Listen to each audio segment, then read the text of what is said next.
ពីមុនអាចនិយាយបានថាខ្ញុំជាមនុស្សម្នាក់ដែលអត់ចូលចិត្តភ្លៀងទេពេលមិនភ្លៀងធ្វើឲ្យខ្ញុំខកខានការងារមួយចំនួនភ្លៀងអាចឲ្យខ្ញុំចេញទៅក្រៅបានទេភ្លៀងធ្វើឲ្យខ្ញុំសើមធ្វើឲ្យខ្ញុំឈឺដោយសារតែភ្លៀងទៅឲ្យខ្ញុំខកខានក្នុងការជួបជុំមិត្តភ័ក្តិឬមួយក៏ទៅកន្លែងដែលខ្ញុំចង់ទៅភ្លៀងធ្វើឲ្យខ្ញុំមានអារម្មណ៍ថាសោកសៅឯកាទោះបីជាពេលមួយហ្នឹងខ្ញុំអត់បានប្របាក់ចិត្តរឿងអីក៏ដោយ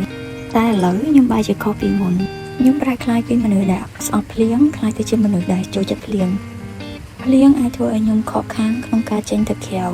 ជួបជុំឬមួយកម្មវិធីអ្វីមួយតែវាធ្វើឲ្យខ្ញុំមានអារម្មណ៍ថា relax ហើយអាចចំណាយពេលនៅជាមួយខ្លួនឯងបានខ្ញុំបែរជាឃើញដំណក់ទឹកភ្លៀងគឺជាភាពស្រស់ស្អាតនៃធម្មជាតិវាត្រជាក់ធ្លាក់មកជាមួយនឹងសូរសំឡេងដែលអាចធ្វើឲ្យខ្ញុំ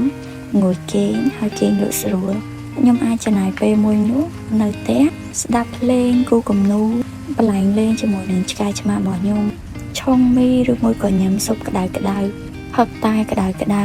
ហើយខ្ញុំលែងមានអារម្មណ៍ថាឯកាឬមួយក៏សោកសៅទៀតទេខ្ញុំក៏អត់ច្បាស់ពីមូលហេតុដែលខ្ញុំជាមនុស្សដែលស្អប់ភ្លៀងប្រែក្លាយទៅជាមនុស្សម្នាក់ដែលចូលចិត្តភ្លៀងតែអាច